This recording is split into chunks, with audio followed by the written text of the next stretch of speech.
Dumelang. Hola, everybody.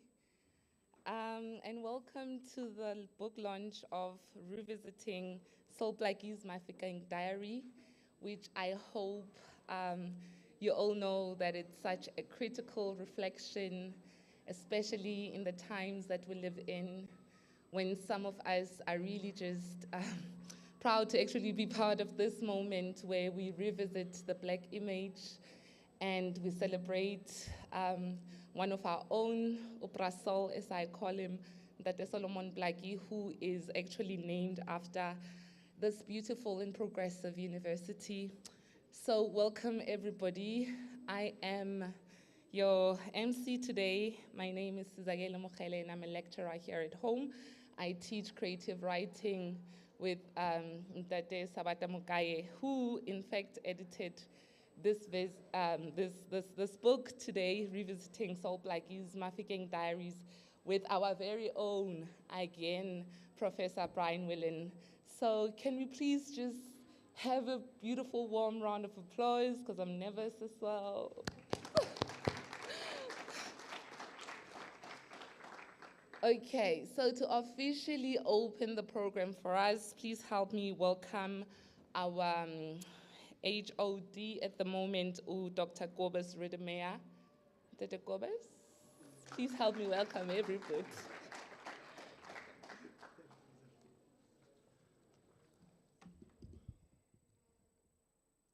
Good afternoon, everybody. It is my job, and there is Mr. Sompondo. I wanted to say it is my job to welcome you on behalf of the VC, our Vice Chancellor and Principal, Professor Andrew Crouch. And as a starting off point, I must just say to you that Prof. Crouch asked me to say that he dearly wanted to be here, but as you can hear outside, we've just had SRC elections, and it is student fun, so he has a meeting with the SRC this afternoon.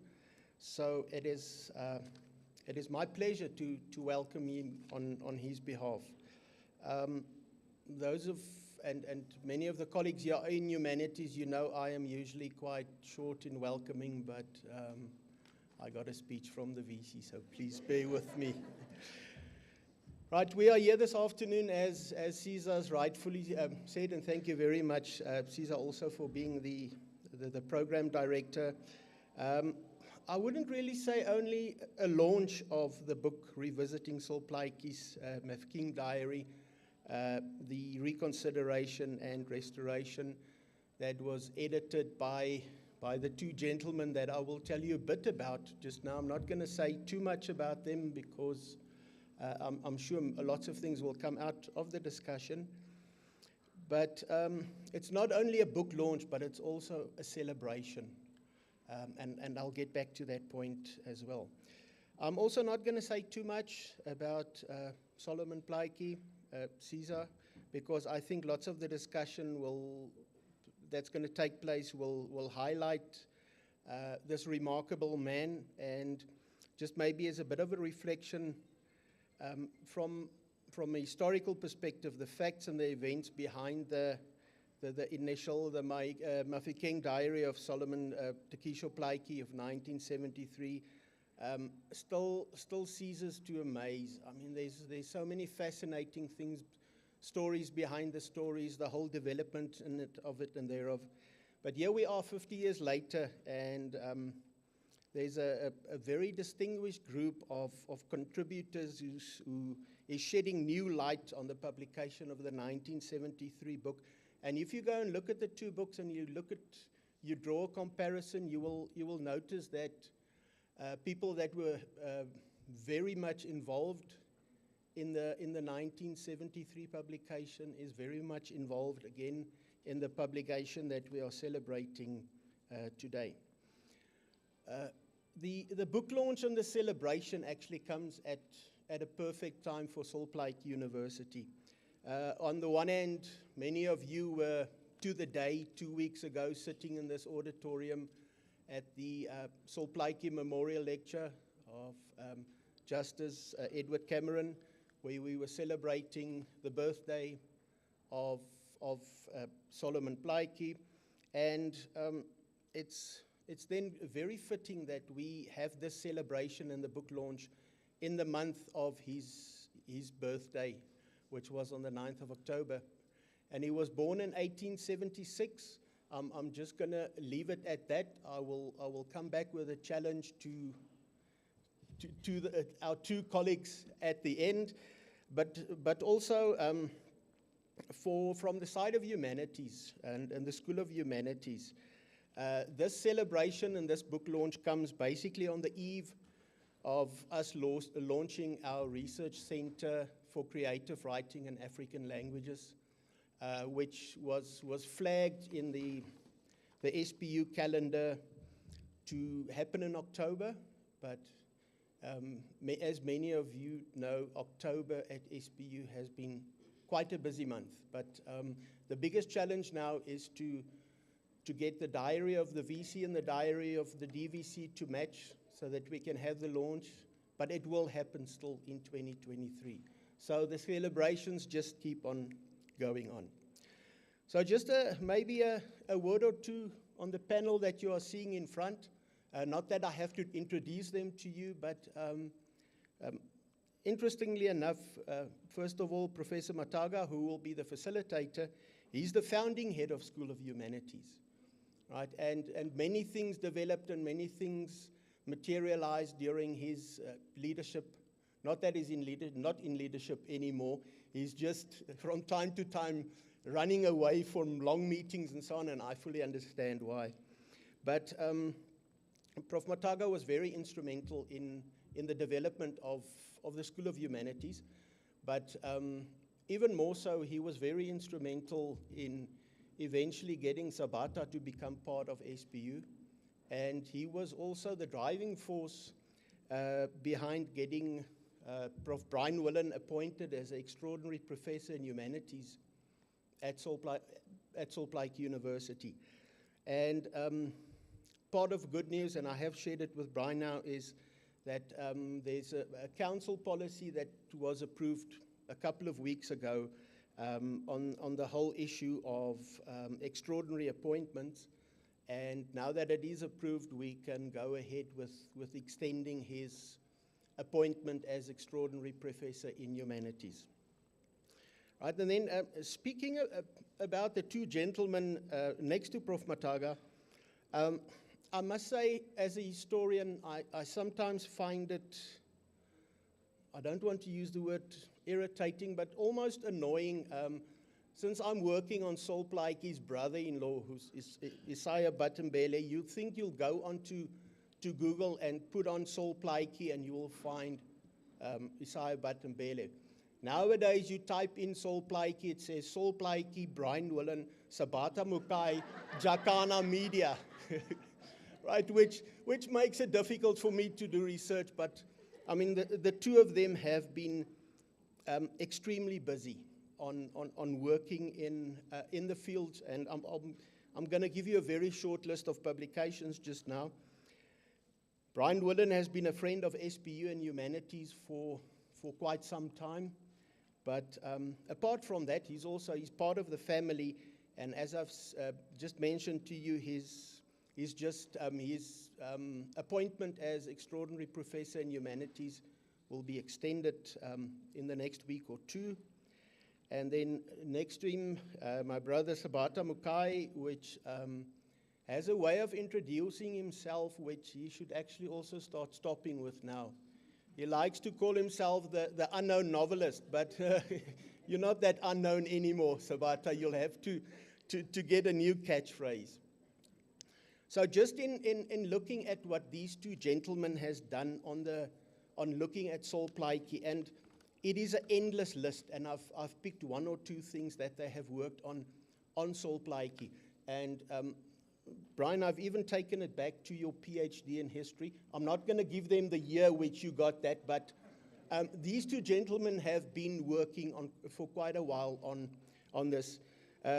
So for Brian, it goes back, as I said, to his PhD in history at the School of Oriental and African Studies. at the University of London, where he worked on the role of Solomon Tekisho Plaatje in South African society. Then from there, Sabata has written the stories of Sol T. Plaatje. In 2010, the family of Sol Plaatje. Brian then, and this is where the marriage with Jacana also started coming in 2018. Sol Plaatje, A Life of Solomon Tekisho Plaatje by Brian Willan. Coincidentally, and many of you from outside the university, but also from inside the university, at many functions we get this little booklet of the 5 years of Sol Plaatje University. Sol Plaatje University, an idea and its origins, that is the gentleman behind it. Brian Willan wrote that book. We are trying to twist his arm, seeing that we're in the decade campaign of SPU, but that's a story for another day. And then between the two of them also, Sol Plaatje's Mahudi, you will see outside, and I did not get any money for this to say this, but bargain books are outside with a couple of these books that I'm mentioning now. And if you buy them today, you can have both of them sign it. So don't wait for another day, then they might be out of town. Right, and Sol Plaatje Mahudi, The History, Criticism, and Celebrations in 2020, once again, Jacana Media. And then also Sol T. Plaatje, A Life in Letters, who was edited by these two gentlemen. And by the way, I'm not sure if both of you know it, but this was a gift, that red book, the infamous red book, that was given to all council members, I think, just after it was published, 2021. And every time council members come back, they talk about the red book. So you've left your mark there as well. For their publications, both of them have received a variety of literary and academic awards over the last couple of years. Too long to list, sorry, and I was scared I leave out one. So there is quite a list of them. But you can see that these two gentlemen and Sol Plaatje has come quite a long way, and what we are celebrating today is yet another piece of that puzzle. Then coming back to the birth of Sol Plaatje in 1876. Now in humanities, we're not good in maths, but I used the calculator. We are basically 3 years away from the 150th celebration of the birth of Sol Plaatje, which will be in October 2026. So, gentlemen, no pressure, but if we can have another book launch in 3 years' time, it would really be brilliant. Right, and the last part, I'm really saying tongue-in-cheek, and it's with no offense to anybody, but usually when the VC welcomes people at the end of the couple of minutes, he will say with these few words, he wants to welcome people. I just want to say it's so great to see friends of the university, from the Department of Arts and Culture, from the McGregor Museum, from the Educational Trust, from the Afrikaner. It's great to see the linkages that we have been building up. And so with these few words, I want to welcome you all. Please do enjoy the afternoon with us, and I think we are all looking forward to the discussion that's going to take place. So from my side already, congratulations again to both of you, and we are here to enjoy the afternoon with you. Thank you very much.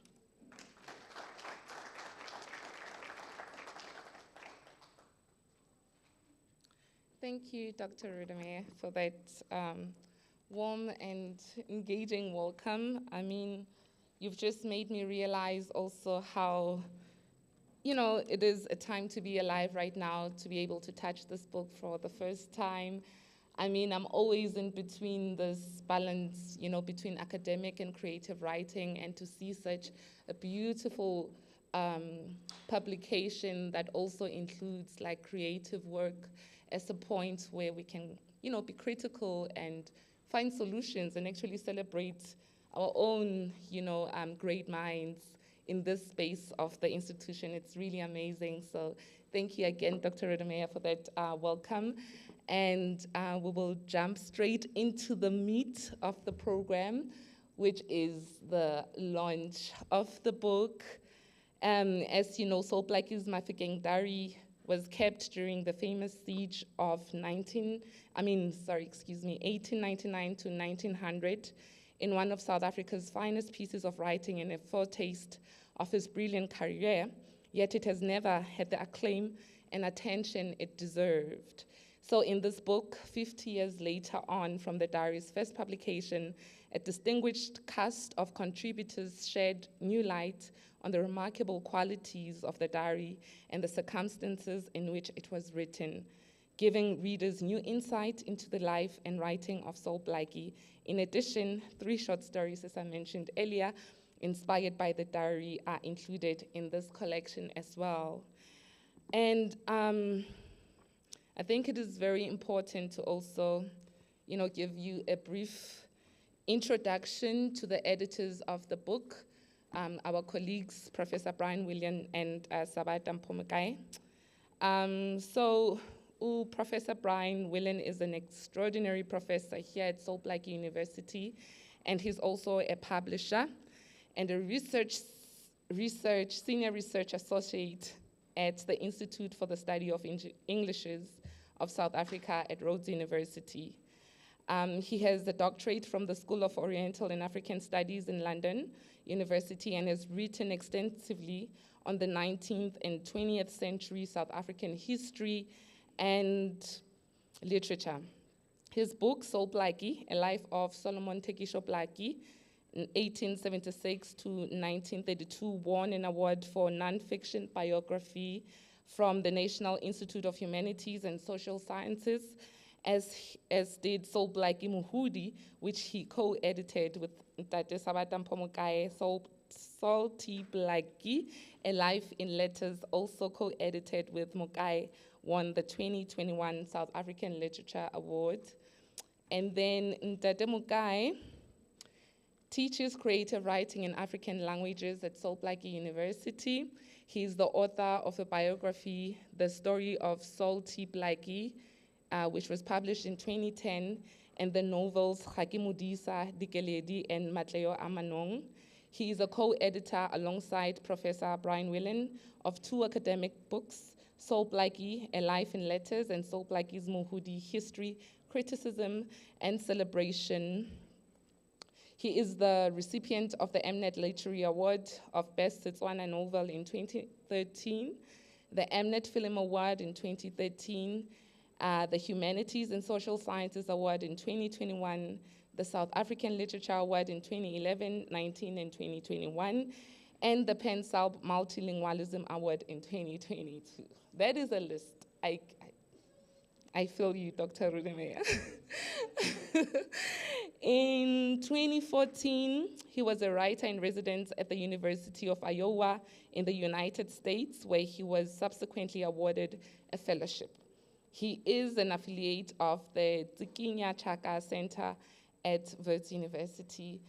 So with that, let me take a breath. And yes, please help me, welcome, and I hope you will engage. You are ready to engage this beautiful works of beautiful scholars, which has taken a long time. Of course, it will be facilitated by Professor Jesmal Mataka. I am sure you will thoroughly enjoy, and I can't wait. And I just want to say, guys, it was such a pleasure to read from this book. I'm one of the first. So. It means a lot to our author, guys. So yes, please let's all welcome them with a warm round of applause. And congratulations, guys. Thank you. Is it me now? Oh, okay. Thank you, Caesar, and thank you for the introductions and for setting the tone for this discussion and engagement. For some of us, it's a wonderful moment to be here. And I always tell the story of how I joined this institution, if you don't mind, around the end of 2014. And after they interviewed me, Prof. Balim said to me, if you walk across the road, you'll see there's some people digging there. That's where your university will be. So me and my wife crossed through William Prescott, came here. They just broken ground there, and there was nothing. It was a little ground here. And driving back with my wife, I said, I don't know. I didn't see a university in the sense that I understood one to be. But I think I was brave enough, crazy enough to come. It's been a life-changing story, and this Brian and Sabata represents the culmination of that dream, the privilege to build and to contribute to what is an amazing project intellectually and otherwise. So I'm really thrilled to be facilitating this today. I tried to refuse, but I was warned. Right, just want to acknowledge again Brian and Sabata, because I know as an academic, writing is hard. I don't know if it is me. The project of writing intellectually takes hard work and dedication. It's a labor of love. And to be sitting with people who have dedicated a bit of their life to this labor of love, and for me it's a double benefit, because they are looking at a great text from a great man who wrote 100 and something years ago in ways that always mesmerize me, and I try to emulate. My reading of the book, I was also one of the few people to be given access, and I'm thrilled to be holding a physical copy. I'll start just by throwing this back to Brian and Sabata. My reading of the book is kind of split into two. In one sense, I see the so-called traditional approaches to writing. I see some anthropological views, I see historians, but I also see an interesting creative literary take to this. And I found it very fascinating, and to try and link the two was quite interesting. So I would like to give you an opportunity, to both of you, maybe to kind of talk about these, if I am right, these kinds of two strands of writing that is emerging. But of course, in the process, I think you can also talk about your experiences of coming up with this text. I am personally curious about what inspires the both of you to this commitment. But I think I would like to start by opening up to both of you, to each just talk to the text, and feel free to indulge if you need to make references, if you need to read. I think that is okay. Maybe after that, I can then come up with one or two questions again, and then we'll probably then open it up to the colleagues for a wider discussion on the text, if that is okay. So if it's okay, I'll start where I grew up. It's the elder ones. I'm not going to mention anyone's age, but it's the elder ones who start things. So I would like Brian to kind of start and please usher us into this text and into this journey. Thank you. Okay, well, thank you, Jesmel, for that introduction, and thank you for all of you for coming and taking part in this book launch. I thought I might just start by saying a few words about the original diary and Sol Plaatje and what he was doing in Mafeking, because obviously the book that we're now launching is a book about another book. So just so that we're a little bit clearer, I thought, well, let me just sketch in the situation as it was in October 1899 when the siege of Mafeking began.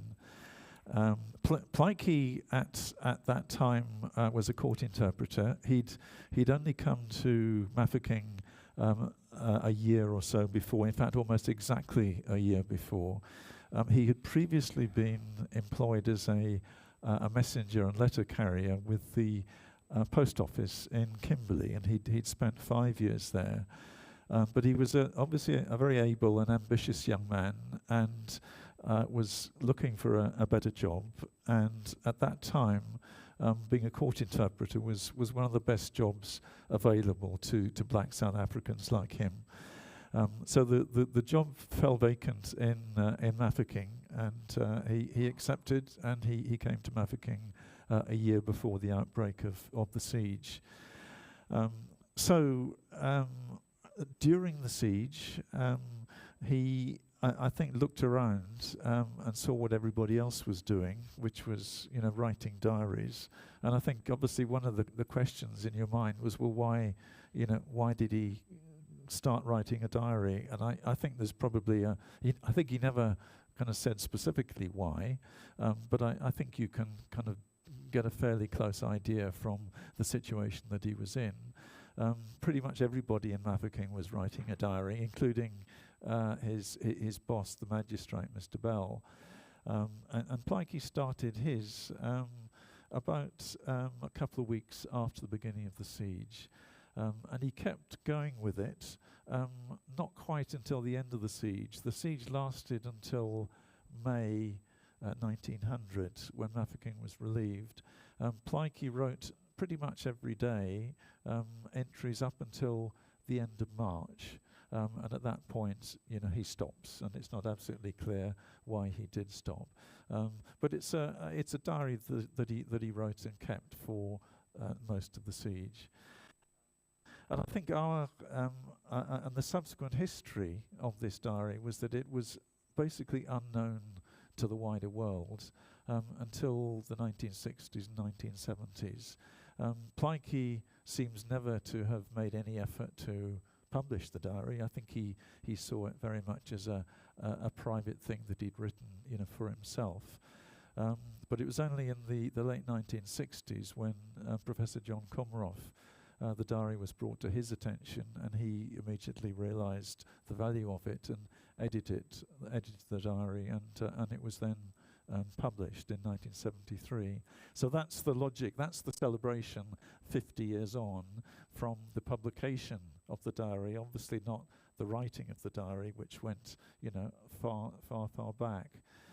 And our contention is that it is a wonderful, fantastic piece of writing.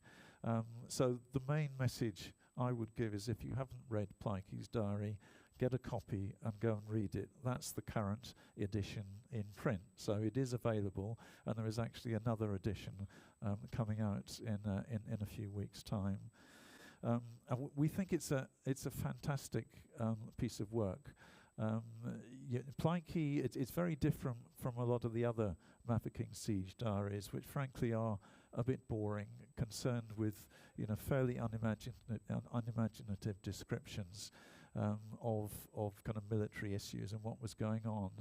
Plaatje, of course, is concerned with all of that. He describes what he sees going on around him.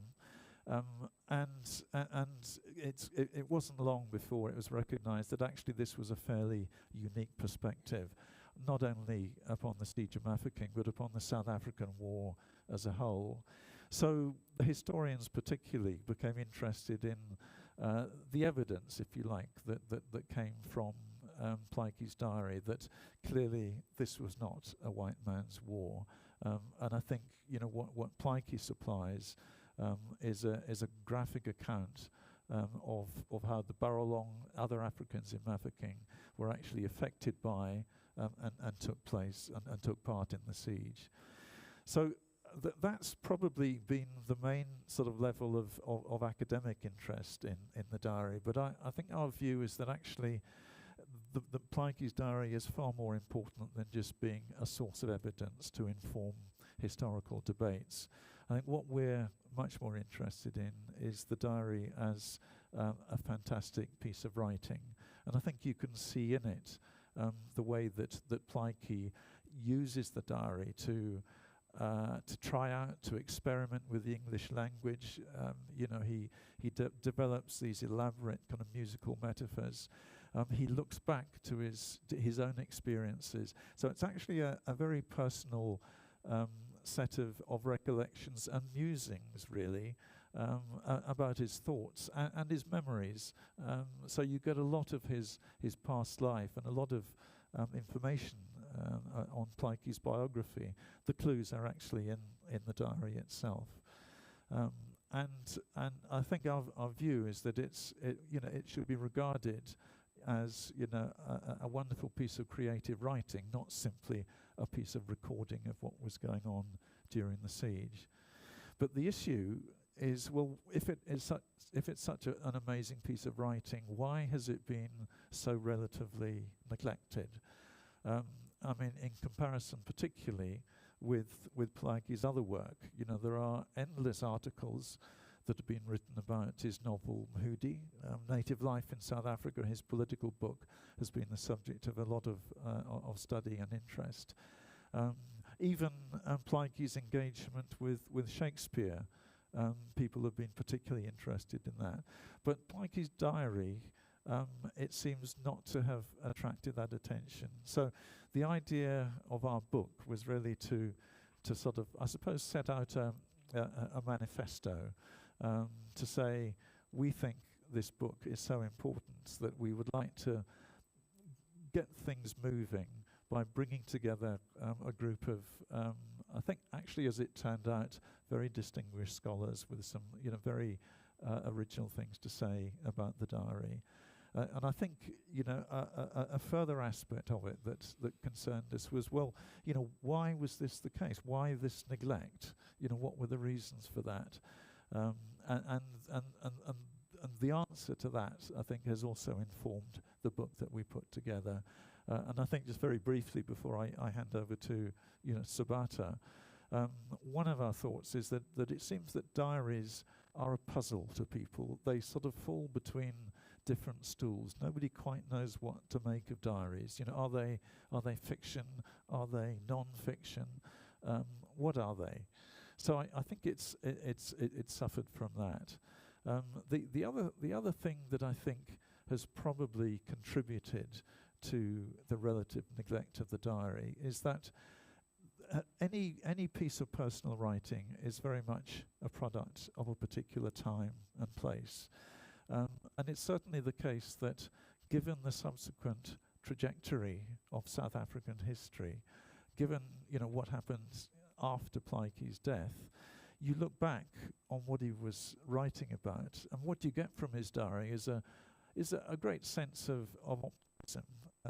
Here was somebody who was actually having a good time. He thoroughly enjoyed his job. He enjoyed working with Mr. Bell, who was the magistrate in Mafeking. And all of these things, I think, can seem a bit strange from the perspective of today. And it's as though there's a kind of thought being put forward that, well, surely he must have known what was going to happen. Why was he so pro-British in his sentiments? Why was he such an admirer not only of Mr. Bell, but of the legal process of the Cape Colony? Surely that was just an instrument of oppression. So I think we've got to get beyond that way of looking at the diary. We've got to, I think, understand it from Plaatje's own perspective. So I think in putting together this collection, we'd like to start off, I hope, this process of thinking and revisiting the diary, hence the title of this book. Thank you so much, Brian. Sabata? Well, the other thing is that we were also of the opinion that a lot of people were not aware of the early days of Plaatje, the writer, Plaatje the diarist, and where Plaatje's journalism started. I mean, we have one of the contributors to this book comes from journalism background, Leslie Mafeking. If you look at the lineup of academics we have written here, and he's arguing basically that the diary is long form journalism. We don't have to agree with him. He just has to make a case and defend his case.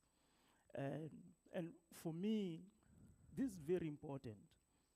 Plaatje had just turned 23 when he wrote the diary. You can imagine. I mean, he died just before turning 56. He had just turned 23 when he wrote the diary.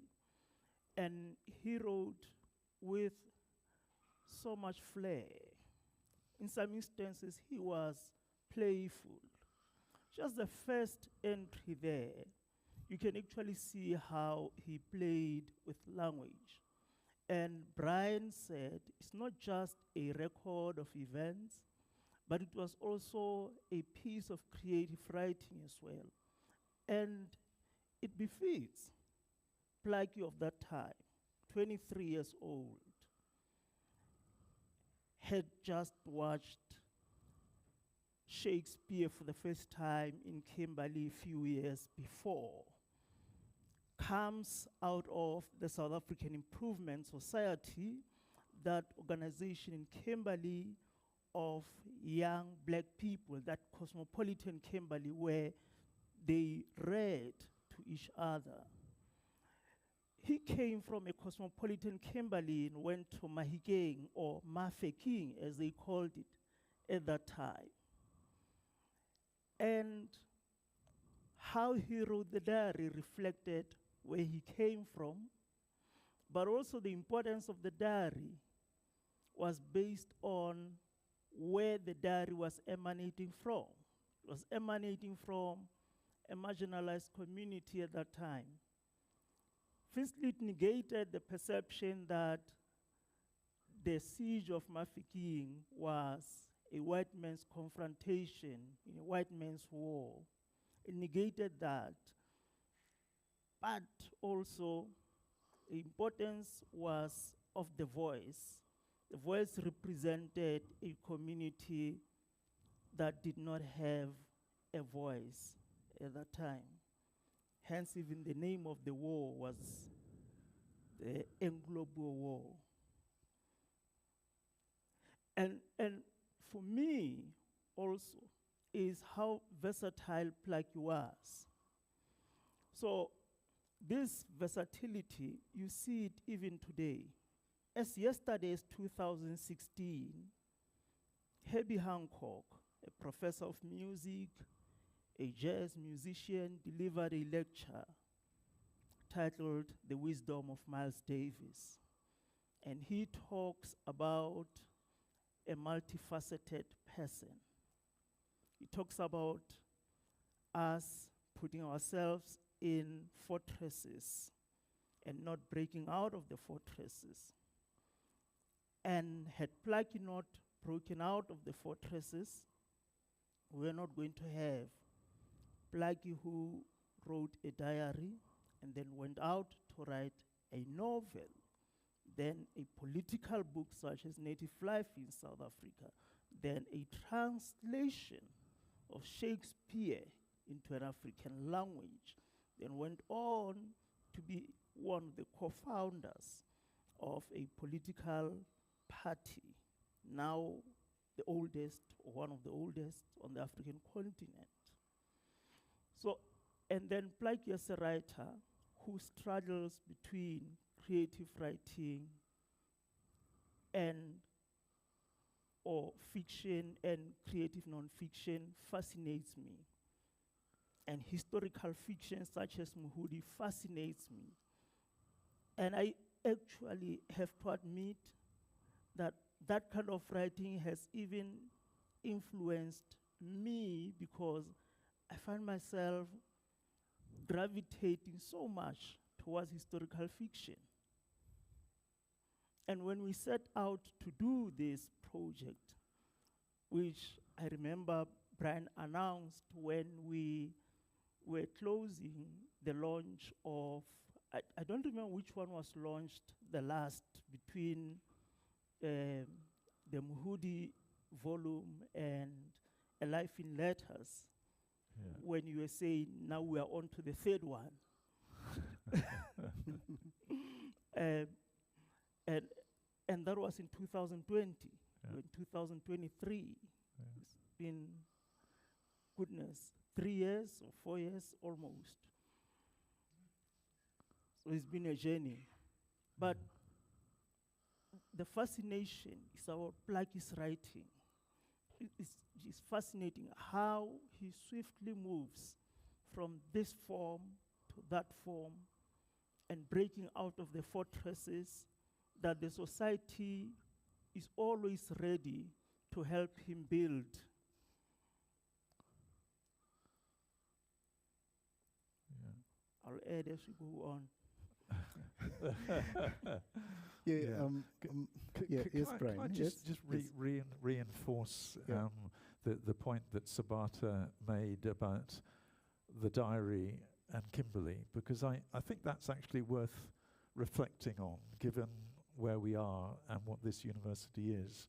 I mean, it's a diary of the siege of Mafeking, but actually Kimberley and Plaatje's life and experiences, his participation in that group of young African intellectuals of which he was a part, absolutely permeate his memories. You know, when Plaatje looks back and thinks of, for example, his relationship with his wife Elizabeth, he talks about the rocky road when he first met her, and his parents and her parents were completely opposed to the match. He talks about the times when they engaged lawyers to fight legal cases for them in the High Court in Kimberley. He remembers other cases where friends of his were involved. Plaatje, I think, was writing the diary for himself, but he was also writing it for his wife Elizabeth. And of course, they'd been in Kimberley together. So there are all sorts of shared assumptions, I think, that he is making, that she will understand.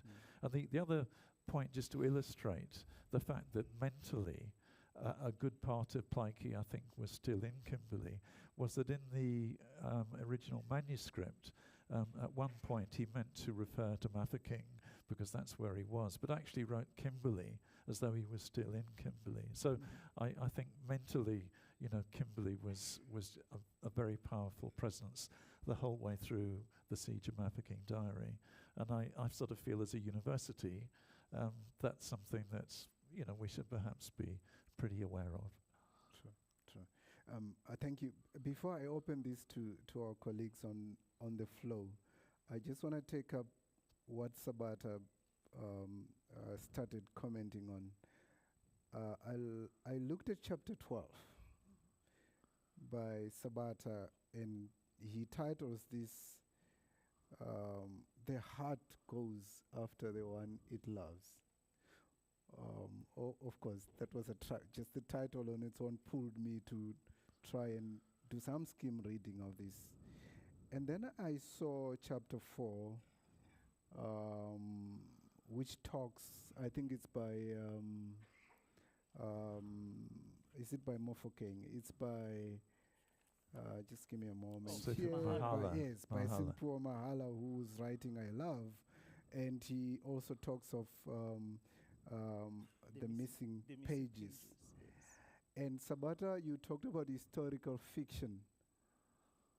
I just want you to comment a little bit more about what you are trying to do, you and your colleagues, by doing a rendering of this bearing witness, this bearing that Plaatje did, and I suppose try to write a bit of factual information, and you are rendering it or re-rendering it, if you like, or if I read your subtitles, the restoration. What are you doing with using this fiction prose in doing a rereading of Plaatje's writing? Yeah. For quite some time, we have been hearing the recycling or regurgitation of East and also West African proverb that talks of the tale of the hunting that glorifies the hunter in the absence of a lion's own storyteller. And so in a case like South Africa and many other countries that come out of colonialism or some sort of repression, where history was written by the victor, and then you find yourself in a situation where you cannot even trust records, or where there are no records. You ask yourself, how do you then solve that problem? Because history should not have blank pages. So the creative writers, be they writers of film or short stories or novels or even music to some extent, they then fill in those blanks with imagination. So they come up with historical novels. And the beautiful thing about that is that you then decide how those blank pages should then be filled. And they are filled in the way that you believe justice should be like. This is how I desire justice should be like. So we use historical fiction to fill in those blanks where they exist, or to display our ideals. And remember that even though representativity is a very dangerous thing for a creative writer, it organically works its way into your writing because you write from a particular community. You don't, out of your way, say, I'm writing on behalf of, or I'm writing to so-and-so, or I'm writing for so-and-so. You're writing from a particular community. And inevitably, the aspirations, the hopes, the fears of that community work their way organically into your writing. So the historical fiction then becomes all that you are left with in the absence of historical records, where you don't find historical records. So we do that. Mahala, you look at the title of his story, The Missing Pages. You look at Andries Oliphant here. He even say, in his story, The Interpreter, he talks about the story I did not tell. And the interpreter here is Saul Plaatje. He's even writing here with Saul Plaatje as the narrator. In my story, I am putting in Elizabeth Plaatje, who to a large extent has been muted by the absence of her voice in so many things. In fact, the book that we launched in 2020, Brian and I, Salty Plaatje, Life in Letters, our pain was that of the 260 letters in that book that took us so many years to put together, we did not have, and we could not find Mrs. Elizabeth Plaatje's letters. And so I had to imagine and creatively come up with a story of Mrs. Plaatje after the siege, traveling now to her husband. And by the way, a heart goes after whom it loves, is a direct translation of a Setswana proverb, Pelo e ja serati, which is inspired by the writing of the late South African poet laureate, Kyorapetse Kgositsile, who wrote his English poetry in that same way. You directly import Setswana into his English poetry, which he wrote mainly from America. So I had to imagine her and her son going to Mafeking at that time, because we did not know how that happened after the siege. Because Sol Plaatje, because of the siege, spent that Christmas without her son, had to celebrate her son's first birthday away from the sun. Plaatje and Mr. Mulema had to go and buy a sheep and had to feast on the sheep so many hundreds of kilometers away from Mr. Party, Sainty, because they had been separated by the siege. So in the absence of knowing exactly what happened, you use historical fiction to create a picture of what you think as a writer could have happened.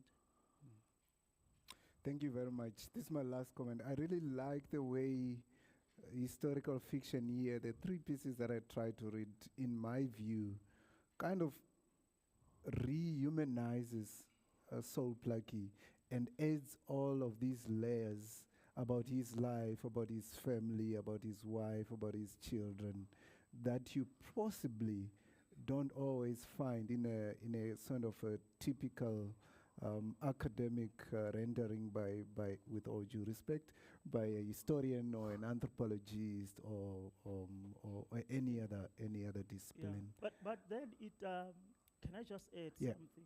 I mean, one has to rely still on a lot of Yeah. records still. I mean, I had to read Mulema telling me that Sol Plaatje had fake hair, about that scar on his face, about how he laughed, about him picking up somebody who just passed at school, congratulating him. And those little things that may not matter to another scholar matter to me. Sure. Because in creating, I am creating a fully fleshed human being. As you say, humanizing Plaatje, I need those things. Yeah. You know. Thank you very much, colleagues. I think if I could abuse this chairship for the whole afternoon, but let me stop. This is an intriguing writing in this book, if you have time to go into it. I hope you have had some kind of glimpse into the text and of course the thinking behind some of the approaches.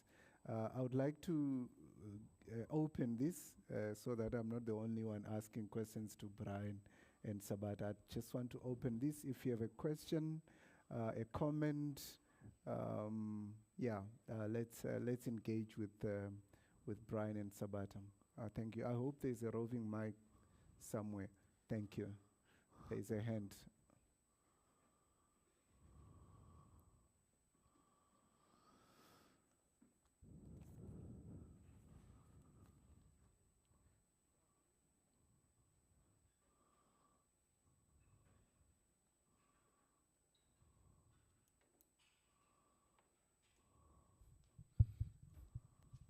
Good afternoon, everyone. My name is Ricardo. Fascinating story about Sol Plaatje.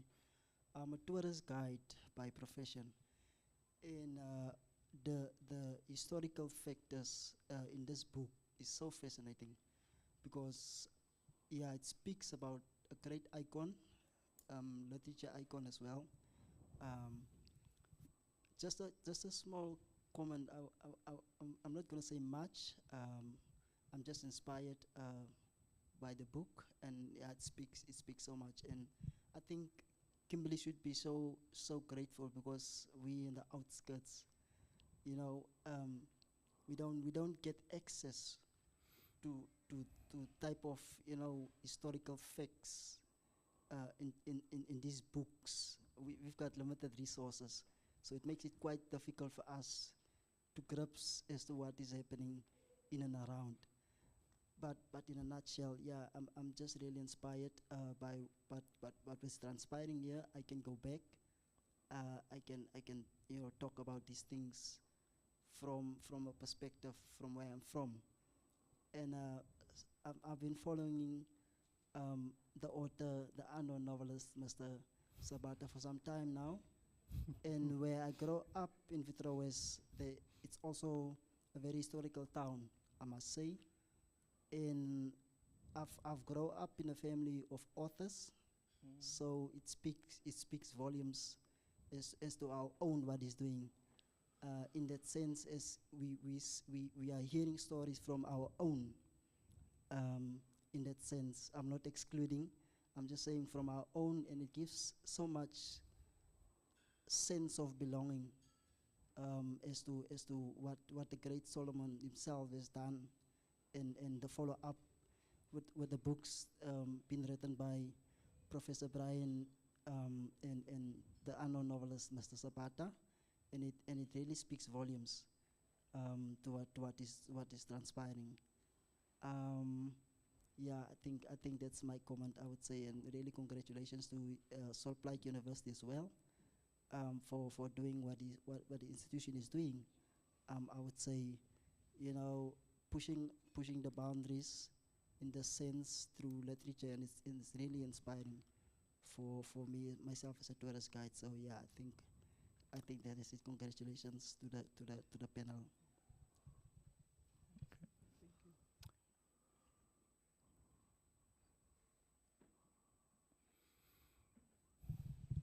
Thank you very much. At 23, I mean, he was obviously a prodigy. Did he show any signs of brilliance at school? Sol Plaatje? Yes, yes. Yes, he did. He was brought up on a German-run mission just outside, well, not far from Kimberley, Pneal, and it's clear from the the historical records of the Cape Education Department actually show these things, that he was top of the class and regarded as the brightest child there. So much so that the school actually only went up to standard 3, and so when he met all of those qualifications, he actually then got some additional tuition from the missionary and his wife, Reverend Westphal and Marie Westphal. They taught him extra literature and music as well. So I mean, it's an interesting kind of setup. They clearly recognized that here was a very able young man. Their school could only go up to standard 3, so I think they did their best to encourage him further. And he then left the school, went to Kimberley, and I think basically continued his education off his own bat. He was a great one for studying himself, and he encountered Shakespeare. Shakespeare, he was actually reported to have been introduced to for the first time by Marie Westphal. So I think answer to your question is yes, he showed brilliance from a fairly young age.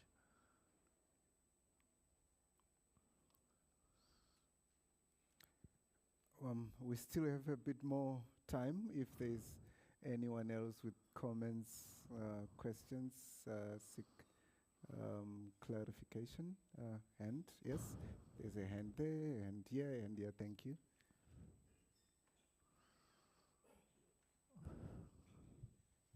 Greetings.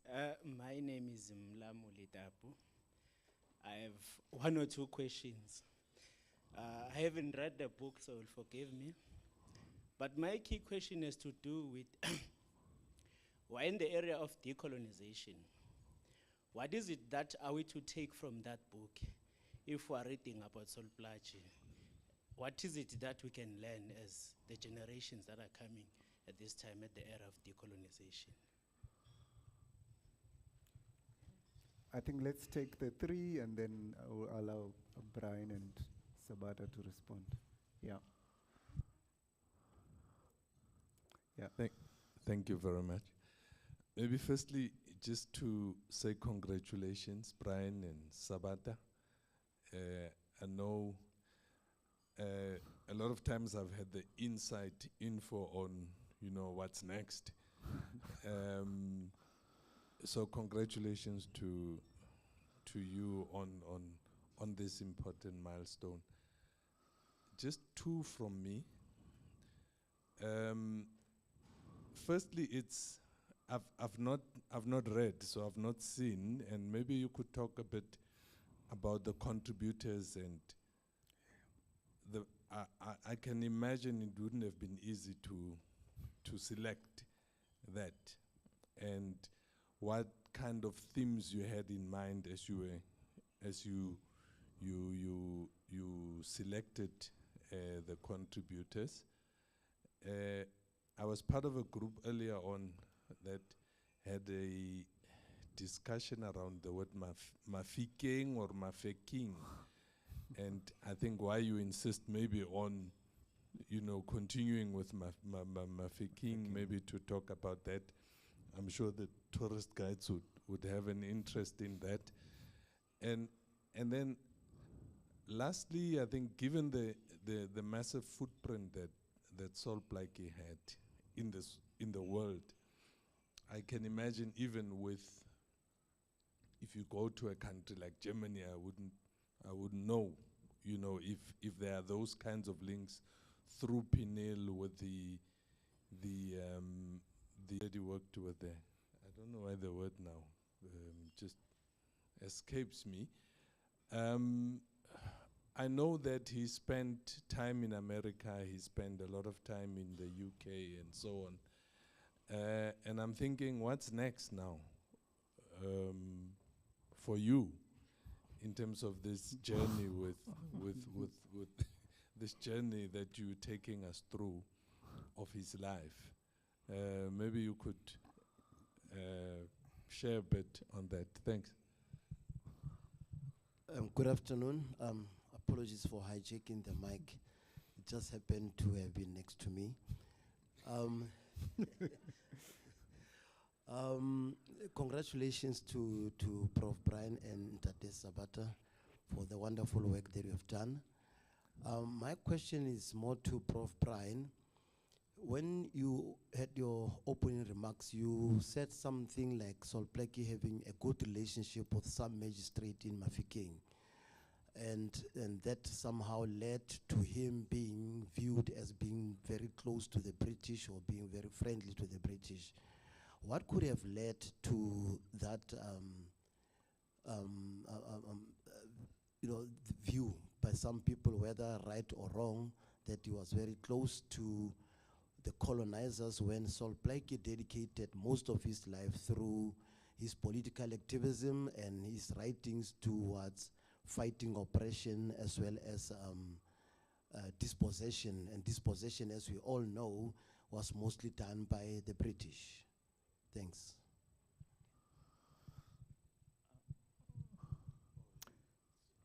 Can I, otherwise we'll lose Trent. Can I ask them to respond? Yeah. Then we'll take maybe the last round of three. Yeah, before we forget, Yes, can please. I respond to Mlamuli first?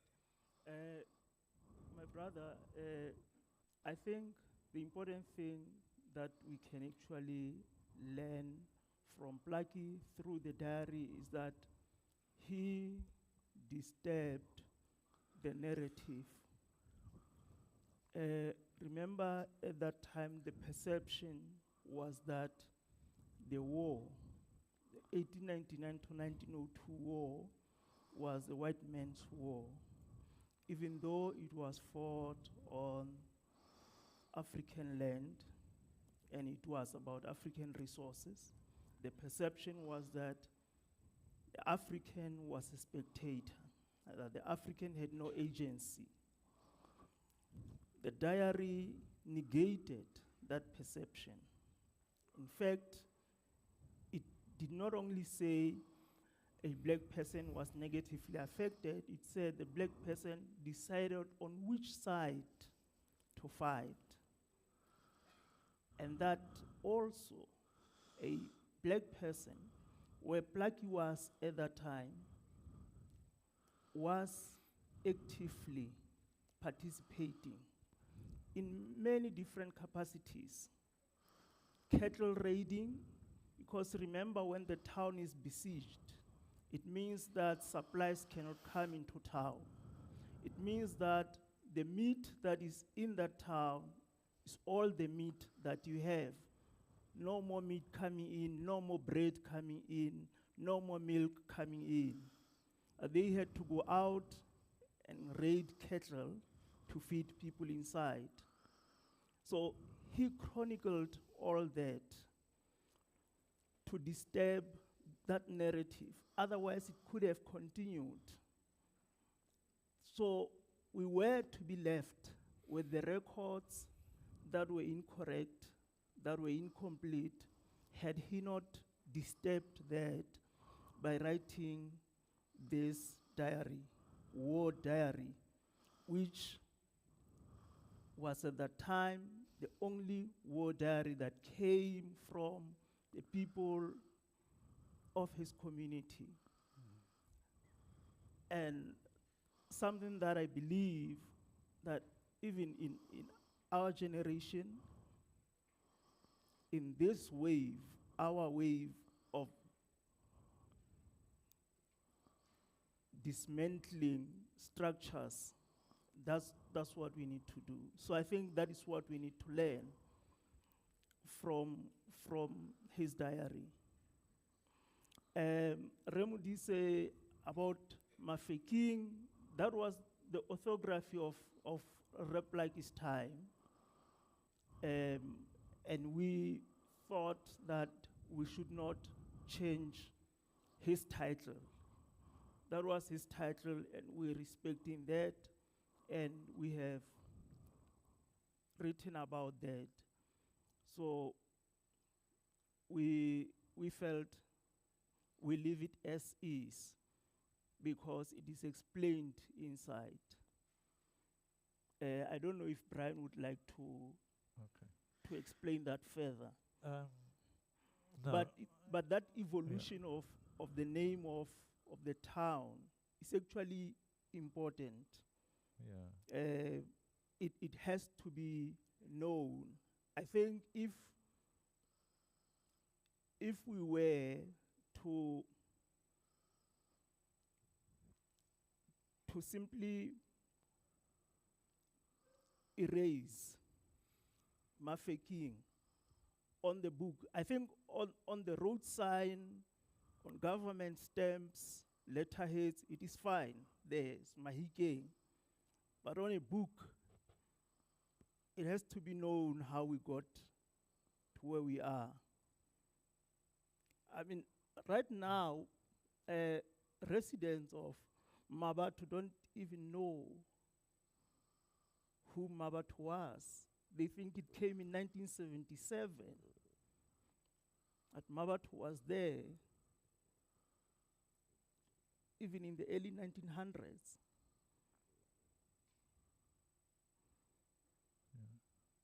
Yeah. And that is the danger of being ahistorical.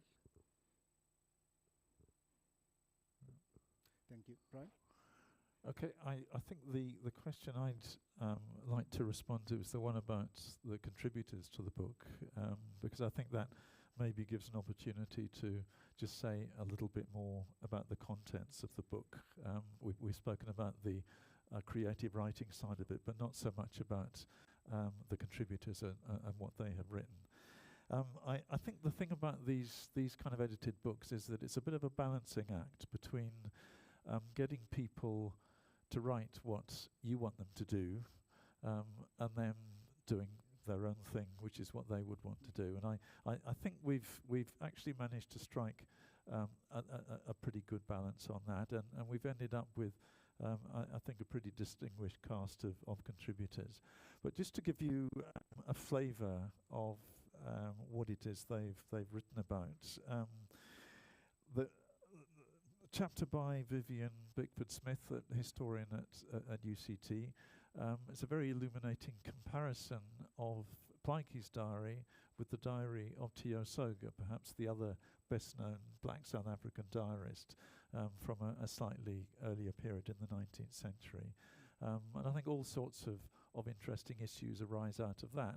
But probably the main message is that you do not understand these diaries unless you really get into the context of the times, because if you look back from the perspective of today, then an awful lot of things will seem a bit odd, but understand it from the perspective of the diarists, and things soon fall into place. So that's a really fascinating and important chapter, I think. John Komarov has written he's written on the kind of the rise, well, the fall and then the rise of Plaatje's reputation. So he traces perceptions of Plaatje and how that has changed over the, I think basically over the 50 years since the publication of that diary. And he then goes on to, I mean, he provides a bit of a kind of personal account as well. And I think it makes, you know, fascinating reading from somebody who was actually in at the beginning, as it were, in terms of bringing Plaatje's diary to the wider world. Kevin Davey is a former journalist. He makes the case that there's a connection between Plaatje's writing and literary journalism. So he looks at some of the qualities of journalism at that particular time, where you're starting to get a much more kind of creative input into that. And I think he reckons that there's a connection with what Plaatje is doing there.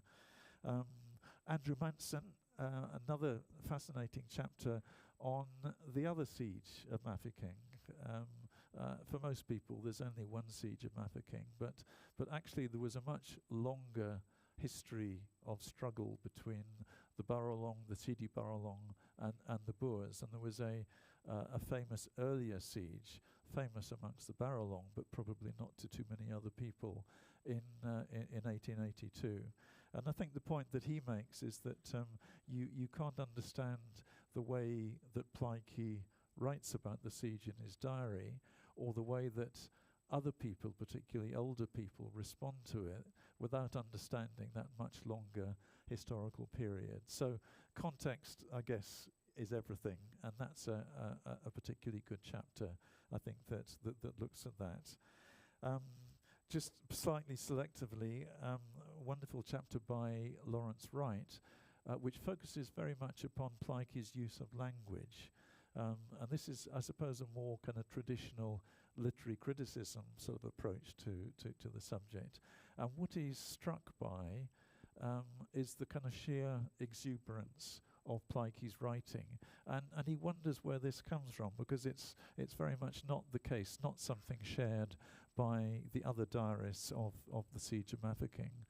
And he links it to the kind of musicality of Plaatje's language, which is informed, again going back to the question of Kimberley and the part that plays in the diary, and Plaatje's memories of concerts that he attended, for example, of the American Jubilee Singers who came to Mafeking, or of the Payne family, who were an American ensemble of bell ringers, or even the Catholic Church, where he used to go and listen to services because he liked the music, not because he was a Catholic.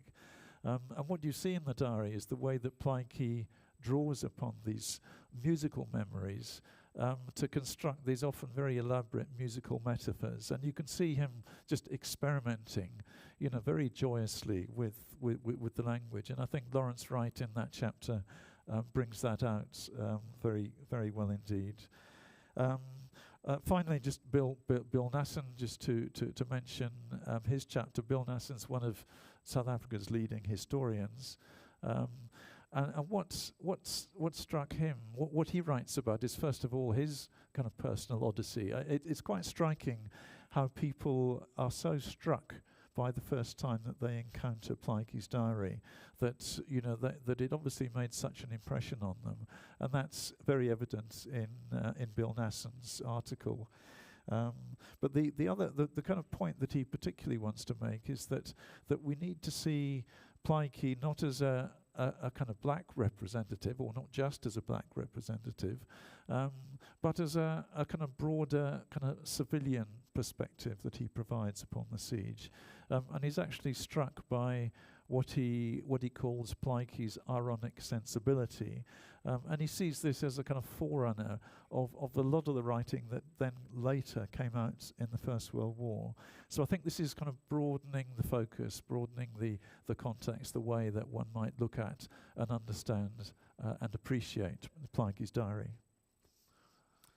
Thank you, Brian. Thank you, Sabata. I would like to bring this to a close by saying that, especially to students, I hope we have our students here. This university is named after this great ancestry, to try and perhaps respond to you and the other young people that this has always been the dream, that the DNA of studying and being a product of this university should lie in the fact that the aspect of writing, and particularly writing creatively, is an avenue for opening up archives that have for many centuries been closed. And it gives us an opportunity as young men, as young women, to kind of open up those archives and contribute, so to speak, fill in these missing pages in sort of the meta-narratives that some of which have been drummed down on us for many years. And I think it's a lesson to learn from Plaatje, that through writing, and perhaps through writing creatively, we disentangle and kind of unsettle the official, the normative, the narrative that we receive from the powerful. And for me, that's a kind of a DNA I want embedded in any student who moves from this institution after the ancestor that Plaatje is. I would like to close and hand back this session to my friend, Caesar. Thank you. Thank you, colleagues, for your questions and contributions. Much appreciated.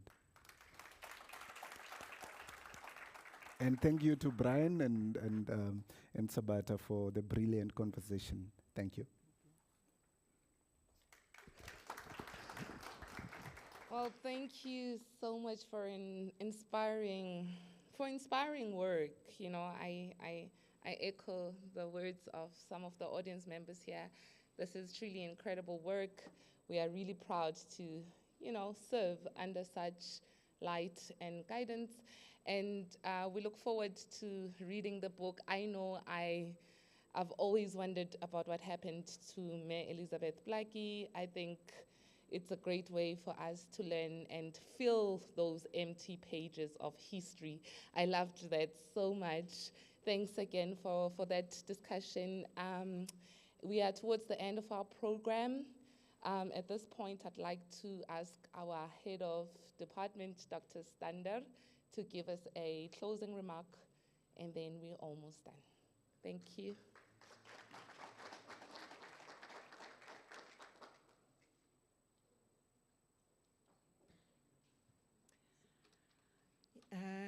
Ladies and gentlemen, I refrained from asking a question or giving a remark because I know I'll have my moment. So I just, before I do the thanks, would like to make an observation.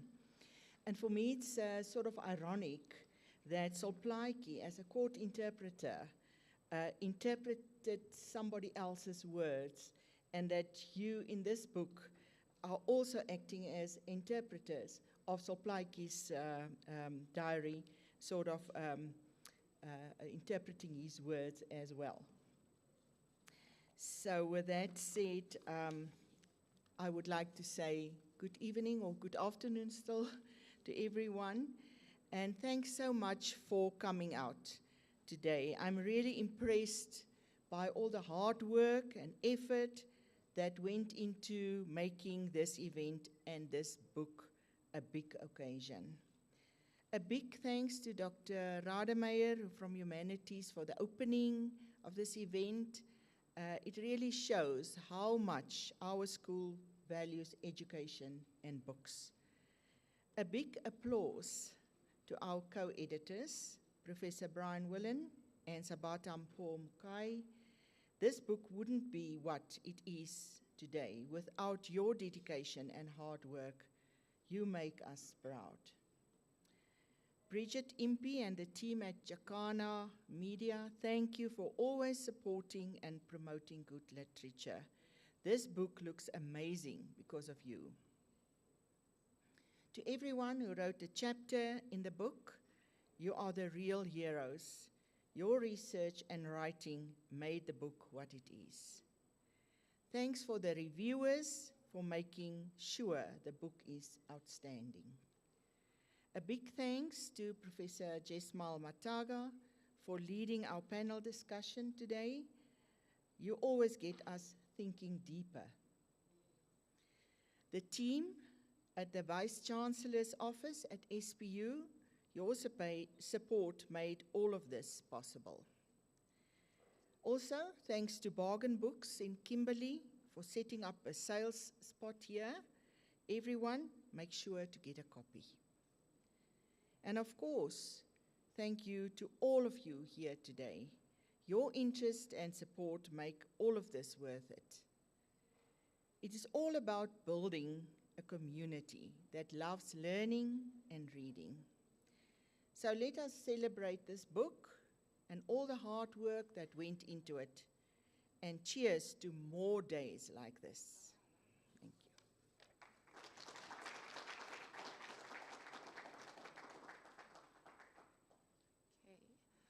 Thank you, Dr. Stander, for those beautiful words. And thank you, everyone, for engaging mentally and being here, joining us tonight. Please, please, please buy the copy of the book.